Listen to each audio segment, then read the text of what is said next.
ఇప్పటికి అమరావతి నుంచి సీఎం చంద్రబాబు గోదావరి పుష్కరాల ఏర్పాట్లపైన ఉన్నత స్థాయి సమీక్షా సమావేశం నిర్వహించారు. సీఎం సమీక్ష అనంతరం తూర్పుగోదావరి జిల్లా కలెక్టర్ కీర్తి చెరుకూరి రాజమహేంద్రవరంలోని కలెక్టర్ క్యాంపు కార్యాలయం నుంచి జిల్లా ఎస్పీ డి నరసింహకిషోర్ వివిధ శాఖల అధికారులతో భేటీ అయ్యారు. ముఖ్యమంత్రి ఆదేశాల మేరకు పలు సూచనలు అనుసరించి సమీక్ష నిర్వహించి పుష్కరాల ఏర్పాట్లపైన పలు కీలక ఆదేశాలు జారీ చేశారు.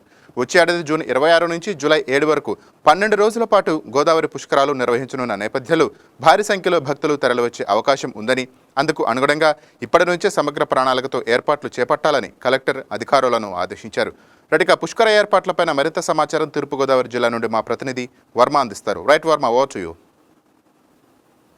రాజేంద్ర, ఏదైతే అఖండ గోదావరి బ్రాండింగ్ తోటి వచ్చే సంవత్సరం జూన్ 27 నుంచి జూలై 7 వరకు 12 రోజుల పాటు పుష్కరాల నిర్వహణకి ఎప్పటి నుంచి పకడ్బందీ ప్రణాళిక అయితే ఏర్పాటు చేశారు. దీనికి సంబంధించి సీఎం చంద్రబాబు అధ్యక్షతన వీడియో కాన్ఫరెన్స్ కూడా నిర్వహించిన పరిస్థితుల్లో ప్రస్తుతం తూర్పుగోదావరి జిల్లాకు సంబంధించినంత వరకు కలెక్టర్ కీర్తి చేకూరి అన్ని శాఖల అధికారులతో సమావేశం నిర్వహించారు. ఆ అధికారులు సమావేశంలో పూర్తిగా కూడా వివిధ శాఖల సమన్వయంతోనే పూర్తిగా ఈ పక్కా ప్రణాళికతో ఈ పుష్కరాల నిర్వహణ అన్నది చేపట్టాలని చెప్పి కూడా అధికారులకి ఆదేశాలు జారీ చేయడం జరిగింది. అయితే ముఖ్యంగా అఖండ గోదావరి బ్రాండింగ్ తోనే ఈ పుష్కరాల నిర్వహణ అన్నది పూర్తి స్థాయిలో జరగాలి. గోదావరి పుష్కరాలు కేవలం ఒక ఆధ్యాత్మిక ఋతువులా కాకుండా ప్రకృతి ఆరాధన, ఆధ్యాత్మిక చింతన, అలాగే పర్యాటక రంగానికి సంబంధించి, సాంస్కృతిక రంగాలకు సంబంధించి పూర్తి స్థాయిలో ఆ రంగాలన్నింటినీ కూడా మేళవించేలాగా ఈ పుష్కరాల నిర్వహణ అన్నది చేయాలని అధికారులను అయితే ప్రస్తుతం కలెక్టర్ ఆదేశించడం జరిగింది. హోమ్ స్టేలు, హోటల్కి సంబంధించి అభివృద్ధికి ప్రత్యేక ప్రణాళికలు, ఎందుకంటే దేశ విదేశాల నుంచి ఈ పుష్కరాలకు సంబంధించినంత వరకు చాలా మంది ప్రముఖులు సుమారు 10 కోట్ల పైబడి ఈ పుష్కర స్నానాలు ఆచరించడానికి భక్తులు అయితే వస్తారని ప్రాథమిక అంచనా వేసిన నేపథ్యంలో ముఖ్యంగా వాళ్ళు నివాసానికి సంబంధించినంత వరకు 2 స్టార్ 3 స్టార్ హోటల్, ఒకవైపు 5 స్టార్ హోటల్లో ప్రముఖులు నివసించినప్పటికీ సాధారణ వ్యక్తులుగా వచ్చినటువంటి వివిధ ప్రాంతాల నుంచి, రాష్ట్రాల నుంచి, దేశాల నుంచి వచ్చిన వాళ్ళు వసతి కోసం ఇబ్బంది పడకుండా ముఖ్యంగా 2 స్టార్ 3 స్టార్ హోటల్ని ప్రత్యేక సదుపాయాల్లో అనుమతులు కోరితే కనుక వెంటనే మంజూరు చేసి వసతి సౌకర్యాలు విరివిగా ఏర్పాటు చేయడానికి ప్రణాళికలు అందరూ సిద్ధం చేసుకోవాలని ఆర్ఎండ్బి శాఖ అధికారులను కూడా కలెక్టర్ కీర్తి చేకూరి అయితే ఆదేశించడం జరిగింది. అయితే ప్రముఖుల కోసం ప్రత్యేకించి విఐపి ఘాటు ప్రత్యేకించి ఏర్పాటు చేయాలన్న ఒక నిర్ణయం కూడా తీసుకున్నారు. ఎందుకంటే వివిధ రాష్ట్రాలకు సంబంధించి ముఖ్యమంత్రులు కావచ్చు, రాష్ట్ర కేంద్ర మంత్రులు కావచ్చు, ప్రముఖులు కావచ్చు, విఐపీలు కావచ్చు, వీళ్ళందరూ పుష్కర ఘాట్లకి వచ్చినప్పుడు ప్రత్యేకించి వాళ్ళకి ఒక విఐపి ఘాటు, వాళ్ళ భద్రతకు సంబంధించి పూర్తిగా కూడా అన్ని విషయాలు, అన్ని ఏర్పాట్లకి సంబంధించి ఏ సాంకేతికతను వాడుకుంటూ వాళ్ళు వచ్చినప్పటి నుంచి వాళ్ళ వాహనాల పార్కింగ్, స్నానం చేయడం, అటు తర్వాత ఆలయాల సందర్శన, ఇటువంటివన్నీ కూడా ప్రత్యేకమైన భద్రత నడుమ అయితే కొనసాగించేలాగా వాళ్ళకి ప్రత్యేకించి ఒక ఘాటు ఏర్పాటు చేసేలాగా చర్యలు రూపొందించాలని ఆర్ఎండ్బి శాఖ అధికారులు కూడా ఆదేశాలు జారీ చేస్తున్నారు. ముఖ్యంగా రోడ్డు కనెక్టివిటీపై కూడా ప్రత్యేక దృష్టి సారించాలని చెప్పి అటు పోలీసు, రెవెన్యూ శాఖలకు కూడా ఆదేశాలు జారీ చేయడం. ఎందుకంటే ఈ పుష్కర్ ఘాట్లను అనుసంధానిస్తూ కూడా ఏదైతే ప్రధాన హైవేలు ఏవైతే ఉన్నాయో వాటన్నిటికీ సంబంధించి పుష్కర్ ఘాట్లకు అనుసంధానం అన్నది, ట్రాఫిక్ కంట్రోల్ నియంత్రణ, పూర్తిగా వీటన్నిటిపై దృష్టి సారించి, ఎందుకంటే పుష్కరాలు 2 నెలలకు ముందే ఈ ప్రణాళికాబద్ధమైన కార్యాచరణ అన్నది రూపొందించి ట్రయల్ రన్లు కూడా 4-5 సార్లు పూర్తి చేసే విధంగా ముందస్తుగా ప్రణాళికలు సిద్ధం చేయాలని చెప్పి కీర్తి చేకూరి కలెక్టర్ అయితే ఆదేశించడం జరిగింది. ఒకవైపు హెలి టూరిజానికి, అంటే ప్రముఖులు లేదంటే సంపన్న వర్గానికి చెందిన వారు ఏదైతే ఈ పుష్కరాలకి స్నానాన్ని ఆచరించేందుకు వచ్చినప్పుడు సమీపంలోని పుష్కర్ ఘాట్, గోదావరికి సమీపంలోనే అటు ఏదైతే గౌతమి గోదావరి నది ప్రాంతం అయితే కావచ్చు, లేదంటే ఇటు ప్రైవేట్ కళాశాల కైటికా ప్రాంతం అవచ్చు, రాజానగరం అవచ్చు, ఈ ప్రాంతాల్లో హెలీప్యాడ్లు విరివిగా ఏర్పాటు చేసి ఆ హెలి టూరిజాన్ని కూడా డెవలప్ చేసి, ఎందుకంటే అక్కడికి వచ్చినటువంటి సందర్శకులు పూర్తిగా కూడా హెలికాప్టర్లో చక్కర్లు కొట్టడానికి, సందర్శనకు వచ్చినప్పుడు వివిధ ప్రాంతాలకు వెళ్లేందుకు అతి సమీపంలో సుమారు 15 కిలోమీటర్ల నుంచి 20 కిలోమీటర్ల మేర ఉన్నటువంటి ప్రాంతాలన్నింటినీ సందర్శన చేసేందుకు హెలి టూరిజం కూడా ఏర్పాటు చేయాలి, హెలిప్యాడ్లు కూడా సిద్ధం చేయాలంటూ ప్రస్తుతం చెప్పారు. ముఖ్యంగా మునికూడలను కూడా డెవలప్ చేయాలని చెప్పి కలెక్టర్ కీర్తి చేకూరి ఆదేశాలు జారీ చేశారు. ఏదైనా పక్కా ప్రణాళికతో పుష్కర ఏర్పాట్లు కొనసాగించాలని చెప్పి ప్రస్తుతం నిర్ణయం అయితే తీసుకోవడం జరిగింది. Raja, right, thank you Varma, thank you for the updates.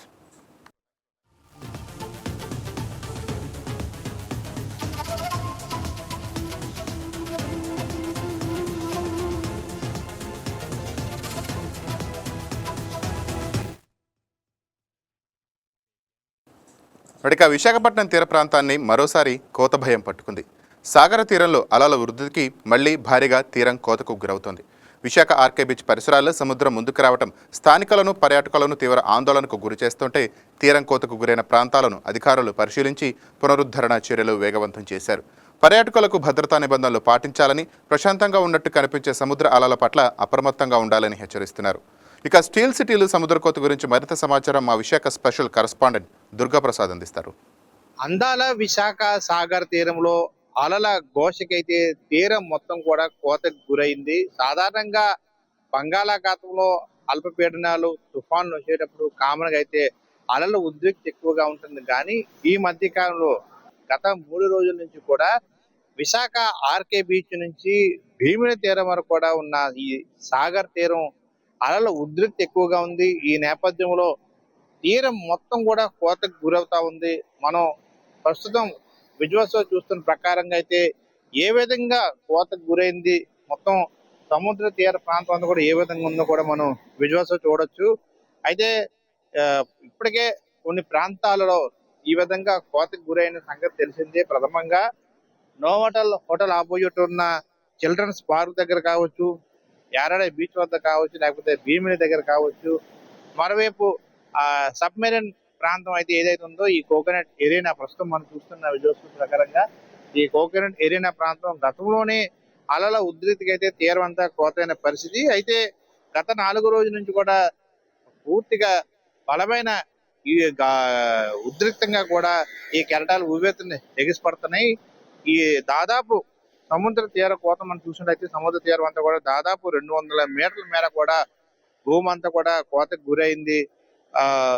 రోడ్డున పక్కన ఏదైతే main road, RK beach main road ఉందో అక్కడ వరకు కూడా తీరం ఈ కోతకు గురైన తర్వాత ఈ బలమైన ఈదురుగాలు సముద్ర నీరు అంతా కూడా రోడ్డు వైపు దగ్గరకు దాదాపు వస్తుందంటే ఏ విధంగా కోతకు గురైందో మనం చూడొచ్చు. మనం ఎక్స్క్లూజివ్ గా విజువల్స్ లో కూడా చూడొచ్చు ఏ విధంగా ఈ అలలు ఉద్రిక్తుంది, ఏ విధంగా తీర కోతకు గురైందో కూడా మనం చూడొచ్చు. మనం విజువల్స్ లో చూస్తున్న ప్రకారంగా దాదాపు ఆ చివరిన మెయిన్ రోడ్ ఏదైతే ఉందో మెయిన్ రోడ్ ప్రాంతం దగ్గర ఏదైతే రోడ్లు దగ్గర ఆ రాళ్ళు అవి కనిపిస్తున్నాయో అక్కడి వరకు కూడా ఈ కెరటాలు సముద్రం నీరు అంతవరకు వస్తుంది. ఈ నేపథ్యంలో బలమైన ఈ అలల ఉద్రిక్తికి తీరం అంతా కూడా కోతకు గురవుతాం. పర్యావరణ ప్రేమికులు అయితే స్పందించాలని చెప్పి కూడా వారు ఆందోళన వ్యక్తం చేస్తారు. ప్రథమంగా మనం చూసినట్లయితే ఈ తీరం కోతకు గురవడంతో పర్యావరణ ప్రేమికులు అయితే ఆందోళనకు గురవుతున్నారు. ఆందోళనకు గురవుతున్నారు. దీనిపై అధికారులు పూర్తి స్థాయిలో కోతకు గురి కాకుండా ఉండేందుకు దీని తీరం వెంబడి కూడా రక్షణ వలయం ఏర్పాటు చేయాలని చెప్పేసి కూడా వారు కోరుతూ ఉన్నారు. మొత్తం 200 మీటర్ల మేర కూడా రోడ్డు అంతా కూరుకుపోయిన పరిస్థితి. 200 మీటర్ల వరకు కూడా కోతకు గురై మెయిన్ రోడ్ అంతా కూడా ఇప్పుడు కనిపిస్తున్న పరిస్థితి మనం చూడొచ్చు. గతంలో చాలా దూరంగా ఉండేది ఆ బీచ్, సాగర్ తీర కెరటాలు అన్ని కూడా కోతకు అలా గురవుతూ కూడా ఇప్పుడు మెయిన్ రోడ్, మెయిన్ ప్రధాన రహదారి తీరం వెంబడి దగ్గర ఉన్నంత రహదారి వరకు కూడా ఈ కోతకు గురవుతూ వస్తున్న పరిస్థితి మనం చూస్తాం. ఈ నేపథ్యంలో పర్యావరణ ప్రేమికులు అయితే ఆందోళన పడతా ఉన్నారు. దీనిపై అధికారులు స్పందించాలని చూడొచ్చు. మరోవైపు బంగాళాఖాతంలో కూడా అల్పపీడనం ఏర్పడింది. ఈ అల్పపీడనం ప్రభావంతో సముద్రం అంతా కూడా అల్లకల్లోలంగా మారింది. ఈ అలల ఉధృతి కూడా ఎగిసిపడుతున్నాయి. ఈ నేపథ్యంలో మొత్తం కోకో ఎరీనా ప్రాంతం అంతా ప్రస్తుతం ఈ మన ప్రాంతం కోకో ఎరీనా దగ్గర ఉన్నాం. కోకో ఎరీనా తీరం అంతా కూడా కట్టయిన పరిస్థితి. ఈ నేపథ్యంలో బలమైన ఈ కెరటాల ఉధృతికి తీరం వెంబడి ఉన్న ఏ విధంగా కోతకు గురైందో మనం చూస్తా ఉన్నాం. కోకోనట్ చెట్లన్నీ కూడా పడిపోయిన పరిస్థితి. దాదాపు పూర్తిగా అలల ఉధృతికి ఈ సముద్రం ఉన్న అలల ఉధృతికి అయితే ఆ కోకోనట్ ట్రీస్ కూడా ఆ కెరటాలు వెనక్కి లాక్కెళ్ళిన పరిస్థితి. అంటే ఏ మేర బలంగా ఈదురుగాలు కావచ్చు ఈ కెరటాలు ఎగసిపడుతున్నాయో మనం చూడొచ్చు. ఈ ప్రభావం ఏ విధంగా ఉందో కూడా మనం చూడొచ్చు. పర్యాటకుల కోసం ఇదంతా కూడా ఏర్పాటు చేశారు. ఈ కోకోనట్ ఎరీనా మనం విజువల్స్ చూస్తున్నాం. పర్యాటకులు అంతా కూడా ఈ కోకోనట్ ఎరీనా ప్రాంతానికి చేరుకుంటారు. ఇక్కడ కూర్చునేందుకు బల్లలు కూడా ఏర్పాటు చేశారు. ఇక్కడ నుంచి అందరూ ఫోటోస్, సెల్ఫీలు తీసుకుంటా ఉంటారు. అయితే ఈ తీర ప్రాంతం అంతా ప్రస్తుతం కోతకు గురైంది. రాకాసి అలలు ఎగసిపడతా ఉన్నాయి. అయితే దీంతో సుందరంగా, అతి సుందరంగా, ఎంతో బ్యూటిఫుల్ గా కనిపించే ఈ కోకోనట్ ఎరీనా ప్రాంతం, ప్రథమంగా విశాఖ బీచ్ అంతా కూడా ఈ అలల దగ్గర మొత్తం ఆ కొబ్బరి చెట్లు అంతా కూడా వేళ్లతో కూడా బయటకు వచ్చిన పరిస్థితి. మొత్తం ఈ కొబ్బరి చెట్టుకు సంబంధించిన వేళ్ళన్నీ కూడా ఏ విధంగా బయటికి మనకు కనిపిస్తున్నా కూడా మనం చూడొచ్చు. అంటే ఏ విధంగా సముద్రం ఉవ్వెత్తున కెరటాలు ఎగిసిపడుతున్నాయి, ఏ విధంగా కోతకు గురవుతుందో మనం ప్రత్యక్షంగా చూడగలం. పూర్తిగా చెట్లన్నీ కూడా నేలకు ఒరిగిన వెళ్ళిపోయిన పరిస్థితి.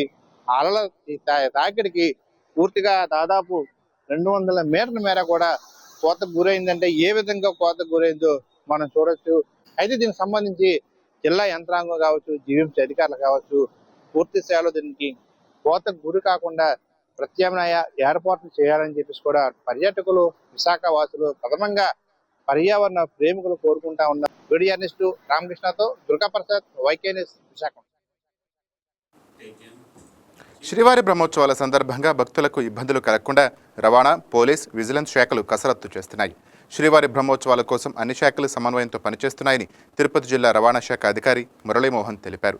టాక్సీలు నిర్ణయించిన రుసుముల కంటే అధికంగా వసూలు చేస్తే వాహనాలను స్వాధీనం చేసుకుని కేసులు నమోదు చేస్తామని హెచ్చరించారు. భక్తులతో డ్రైవర్లు మర్యాదగా బాధ్యతాయుతంగా వ్యవహరించాలంటున్న తిరుపతి జిల్లా రవాణా శాఖ అధికారి మురళీమోహన్తో మా ప్రతినిధి సెల్వం ఫేస్ టు ఫేస్. సెప్టెంబర్లో కూడా తిరుమల బ్రహ్మోత్సవాలు అంగరంగ వైభవంగా ప్రారంభించేందుకు కూడా ఇప్పటికే టీటీడీ ప్రత్యేక సన్నాహాలు కూడా ఏర్పాటు చేస్తుంది. దీనికి సంబంధించి ఎప్పటికప్పుడు వచ్చేటువంటి భక్తులకు మెరుగైన సేవలు అందించే దిశగా కూడా రివ్యూ మీటింగ్లు ఏర్పాటు చేసి కూడా ఆ డిపార్ట్మెంట్లతో ఎలా మెలగాలి, భక్తులకు ఎలాంటి సౌకర్యాలు అందించే దిశగా కూడా టీటీడీ అడుగులు వేస్తుంది. దీనికి ప్రధానంగా చూసుకుంటే భక్తులు రవాణా ధ్యేయంగా, అంటే రవాణాకు సంబంధించి కూడా అనేక ఇబ్బందులు ఎదుర్కొంటూ ఉంటారు. ఈ నేపథ్యంలో వాళ్ళకి ఎలాంటి సౌకర్యాలు అందించాలని చెప్పి కూడా ఈరోజు తిరుపతి ఏదైతే జిల్లా రవాణా శాఖ అధికారి సమన్వయంతో కూడా ఈరోజు తిరుపతిలో కూడా పెద్ద మీటింగ్ ఏర్పాటు చేశారు. అంతే సంబంధించి కూడా చూసుకుంటే ఏదైతే ట్యాక్సీ యూనియన్ డ్రైవర్లు ఉన్నారో వాళ్ళతో కూడా మమేకమై ఏదైతే బ్రహ్మోత్సవాలకు వచ్చేటువంటి భక్తులకు ఎలాంటి అది సంబంధించి సదుపాయాలు అందించాలనే దిశగా కూడా వాళ్ళతో ముఖాముఖి కూడా నిర్వహించినటువంటి పరిస్థితి. అయితే దీనికి సంబంధించి మనతో మాట్లాడేందుకు తిరుపతి జిల్లా రవాణా శాఖ అధికారి మురళీమోహన్ గారు ఉన్నారు. ఆయనతో కూడా మాట్లాడి మనం కొన్ని విషయాలు అయితే తెలుసుకునే ప్రయత్నం అయితే చేద్దాం. సార్, ఈరోజు సంబంధించి ఏదైతే కూడా తిరుమల కావచ్చు, తిరుపతి ట్యాక్సీ అసోసియేషన్ లీడర్స్తో కూడా ఈరోజు ఒక ముఖాముఖి నిర్వహించారు. అయితే రేపటి నెల బ్రహ్మోత్సవాలు కూడా జరగబోతున్నాయి. ఈ నేపథ్యంలో దానికి సంబంధించి అంటే వాళ్ళకి ఎలాంటి సూచనలు చేశారు?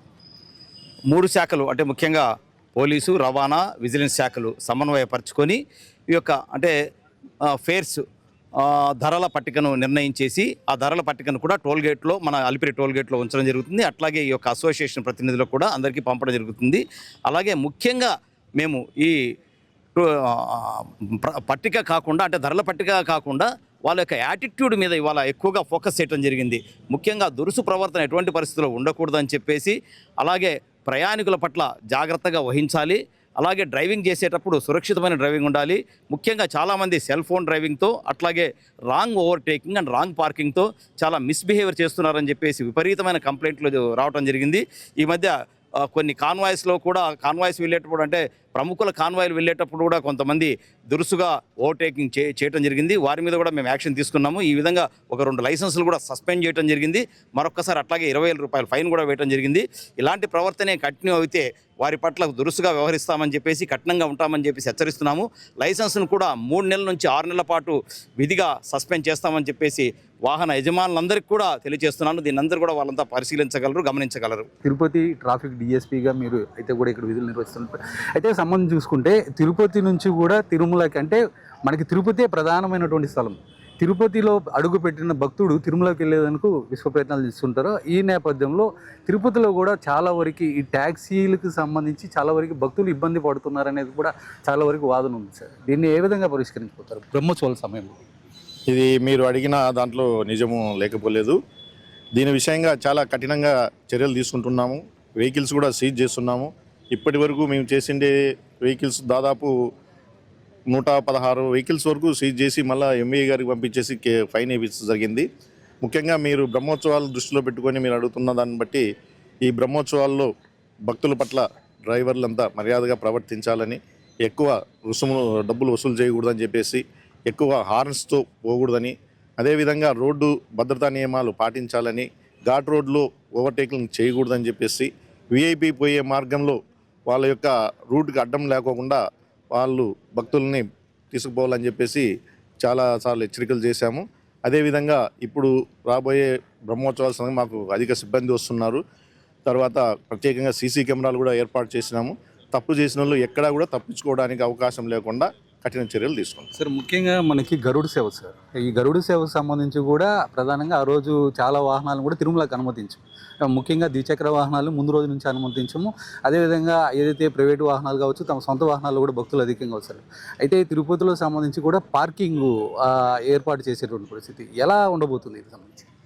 మీరు చెప్పిన దాంట్లో పార్కింగ్లు తిరుపతిలో ఒకటి దేవలోక్ ఏర్పాటు ఒకటి చేశాము. అక్కడ దాదాపు 1000 వాహనాల వరకు అవకాశం ఉంది. అదేవిధంగా భారతీయ విద్యాభవన్ అక్కడ ఒక పార్కింగ్ ఐడెంటిఫై చేయడం జరిగింది. తర్వాత నెహ్రూ మున్సిపల్ గ్రౌండ్లో కూడా ఒకటి ఐడెంటిఫై చేశాము. తర్వాత ఇస్కాన్ టెంపుల్ దగ్గర ఒక గ్రౌండ్ ఐడెంటిఫై చేసాము టౌన్ వరకు సంబంధించి. అదేవిధంగా ఊరు బయట నుంచే కూడా కొంచెం ఆపడం చేయడానికి కేఎంఎం స్కూల్ పక్కన ఒక గ్రౌండ్ ఐడెంటిఫై చేయడం జరిగింది. ఇటు సైడ్ చూసి కడప నుంచి వచ్చే వెహికల్స్ సంబంధించి ఎస్వి ఇంజనీరింగ్ కళాశాలలో పార్కింగ్కు ఏర్పాటు చేయడం జరిగింది. వచ్చేటువంటి భక్తుల పట్ల కూడా ఆ మర్యాదతో మెలిగి, అంటే వాళ్ళ కుటుంబ సభ్యులతో ఏ విధంగా అయితే మనం ప్రవర్తిస్తామో అదే తీరుతో కూడా శ్రీవారి భక్తులతో కూడా మెలిగి వాళ్ళని కూడా గమ్యస్థానాలకి సురక్షితంగా చేర్చాలని చెప్పి కూడా తిరుపతి జిల్లా రవాణా శాఖ అధికారులు కూడా కోరుతున్నటువంటి పరిస్థితి అయితే తిరుపతిలో నెలకొంది. కెమెరా పర్సన్ కన్నా అయితే సెల్వం, తిరుపతి నుంచి వైకెట్టి. ఇప్పటికే ఆంధ్ర ప్రీమియర్ లీగ్ ధీటుగా మహిళా క్రికెట్ టోర్నీ కూడా రాబోతోంది. ఆంధ్ర క్రికెట్ అసోసియేషన్ ఆధ్వర్యంలో సెప్టెంబర్ 17 నుంచి 26 వరకు WAPL మ్యాచ్లు జరుగుతాయి. మహిళా క్రికెట్కు మరింత ప్రోత్సాహం అందించడంతో పాటు రాష్ట్రం నుంచి జాతీయ అంతర్జాతీయ స్థాయి క్రీడాకారులను తీర్చిదిద్దడమే లక్ష్యంగా ఈ లీగ్ నిర్వహిస్తున్నారు. WAPL కసరత్తు గురించి మరింత సమాచారం మా విజయవాడ బ్యూరో ప్రతినిధి బిందు అందిస్తారు. ఆంధ్ర ప్రీమియం లీగ్ తర్వాత ఈసారి విమెన్ ఆంధ్ర ప్రీమియర్ లీగ్ జరగబోతుంది. మంగళగిరి స్టేడియం వేదికగా కాబోతుంది. ఈ నేపథ్యంలో యువతకి అయితే ఈసారి ఛాన్స్ ఇవ్వడం జరిగింది. అంతేకాకుండా యువ క్రీడాకారులను ఎంకరేజ్ చేస్తూ కూడా విమెన్ ఆంధ్ర ప్రీమియర్ లీగ్ రూపొందించబడిందని కూడా చెప్తున్నారు. మనతో పాటు ఆంధ్ర ప్రీమియర్ లీగ్ చైర్పర్సన్ ఉన్నారు. సార్, ఈసారి విమెన్ అంటే యంగ్ విమెన్ని తీసుకుంటున్నారు. ఈ ప్రీమియర్ లీగ్లో ఎలా మాట్లాడుతున్నారు? అంటే ఇది ఏపీఎల్ ఏ విధంగా సక్సెస్ అయిందో మీరందరూ కూడా చూడటం జరిగింది. అదే అవకాశాలు విమెన్కి కూడా కల్పించాలి, విమెన్ని కూడా సమానంగా చూడాలన్న ఆలోచనతో ఏసీఏ ఆధ్వర్యంలోని WAPL కూడా నిర్వహించడం జరుగుతుంది. ఈరోజు ఆక్షన్ కూడా జరుపుకోవడం జరిగింది. దీంట్లో అత్యధికంగా హెన్రీటా పెరారే అనే ప్లేయర్ 4,30,000 రూపాయలకి పాడుకోవటం జరిగింది. అదేవిధంగా అతి చిన్న వయసులో ఉన్న షణ్ముఖప్రియ అనే అమ్మాయి 12 ఏళ్ళు అమ్మాయి, తను కూడా 30,000 రూపాయలు పెట్టి కొనుగోలు చేయడం జరిగింది. కాబట్టి ఇలాగా అనేక మంది యంగ్స్టర్స్ ఈ ఆక్షన్లోని సుమారు 30-40% మంది టీనేజర్స్లో ఉన్న వాళ్ళే ఈరోజు టీమ్స్కి ఎంపిక చేయబడ్డారు. ఇది ఒక మంచి అవకాశం, ఇది ఒక మంచి ప్లాట్ఫామ్. ఈ WAPLలో వాళ్ళ ప్రతిభను వాళ్ళు సరైన రీతిలో బయట పెట్టగలిగితే విమెన్స్ IPLలో మంచి అవకాశాలు వచ్చే అవకాశం ఉంది. అదేవిధంగా ఇండియన్ టీంలో కూడా వీళ్ళకి స్థానం లభించే అవకాశం ఉంది. శ్రీచరణి ఇప్పటికే ఇండియన్ టీంలో రెగ్యులర్. ఇప్పుడు శ్రీచరణి కానీ వీరందరూ ఇప్పుడు బ్రాండ్ అంబాసిడర్గా ఉండి అదేవిధంగా హెడెడ్ చేస్తూ ఉన్నారు. ఈసారి ఎలా ఉండబోతుంది? ఖచ్చితంగా శ్రీచరణి ఒక ఇన్స్పిరేషన్గా యంగ్స్టర్స్ ఎవరైతే ఉన్నారో వాళ్ళందరూ తీసుకునే అవకాశం ఉంది. అయితే ఒక రకంగా సంతోషం, ఒక రకంగా బాధ. మన WAPL ఈసారి ఆడే అవకాశం లేదు, ఎందుకంటే అదే సమయంలో ఏషియా కప్ జరుగుతుంది కాబట్టి ఇండియాకి ఆవిడ రిప్రజెంట్ చేస్తుంది. బట్ పూర్తి స్థాయిలోని వచ్చి ఇన్స్పైర్ చేసే విధంగా ఆవిడ పాల్గొంటానని చెప్పడం జరిగింది. కాబట్టి కనీసం ఒక 5 శ్రీచరణిని ఈ WAPL తయారు చేయాలని మనస్ఫూర్తిగా కోరుకుంటున్నాను. ఈసారి ఏపీఎల్కి ధీటుగా WAPL ఉండబోతుందా? అంటే ఆడియన్స్ ఎక్స్పెక్టేషన్స్ ఎలా రీచ్ అవుతాయి WAPLలో? ఖచ్చితంగా మంగళగిరిలో ఏదైతే ఆఖరి ఫైనల్స్ అవన్నీ కూడా ఏపీఎల్కి నిర్వహించడం జరిగిందో ఒక విశేషమైన స్పందన లభించింది. ప్రేక్షకులందరూ కూడా వేలాది సంఖ్యలో హాజరయ్యారు. అందుకని అదే ఉత్సాహంగా తీసుకొని WAPL కూడా ఇక్కడే పూర్తిగా నిర్వహించడం జరుగుతుంది. కాబట్టి అదే స్పందన వస్తుందని భావిస్తున్నాము. మహిళల్ని ఏ విధంగా కూడా పురుషులకి తక్కువ చేసి చూడకూడదన్న ఆలోచనతోనే WAPL ఆ ధ్యేయంతో నిర్వహిస్తున్నాం. కాబట్టి ఖచ్చితంగా దీన్ని ముందుకు తీసుకెళ్ళి మగవాళ్ళకి ధీటుగా నిర్వహించడం జరుగుతుందని మీకు మనవి చేస్తున్నాను. సో ఏపీఎల్కి ధీటుగా WAPL ఉండబోతుందని కూడా చెప్పడం జరిగింది. అదేవిధంగా WAPLలో యువ క్రీడాకారులను ఎంకరేజ్ చేశారు కాబట్టి ఖచ్చితంగా ఈసారి ఆడియన్స్ ఎక్స్పెక్టేషన్స్ రీచ్ అవుతాం. ఈ మ్యాచెస్ కూడా మంగళగిరి వేదికగా జరగబోతుంది కాబట్టి మాసెస్ని కూడా అట్రాక్ట్ చేసే అవకాశం ఉందని చెప్తున్నారు. అదేవిధంగా ఇటు చూసుకుంటే ఇటు శ్రీచరణి కానీ మిథాలీ రాజ్ కానీ వీరు బ్రాండ్ అంబాసిడర్గా ఉంటున్నారు కాబట్టి ఇది ప్రత్యేక ఆకర్షణీయంగా ఈ WAPL మారిపోతుందని చెప్పుకోవచ్చు. ఏపీఎల్కి ఎంత స్పందన వచ్చిందో WAPL అంటే విమెన్ ఆంధ్ర ప్రీమియర్ లీగ్ కూడా అంతకంటే ఎక్కువ స్పందన వస్తుందని కూడా ఈసారి ఆశిస్తామని కూడా చెప్తున్నారు. ఇది ఇక్కడ పరిస్థితి. వీడియో జర్నలిస్ట్ వెంకట్తో బిందు, YK న్యూస్, విజయవాడ. రైట్, ఇది వాళ్ళ metro news. Keep watching YK news.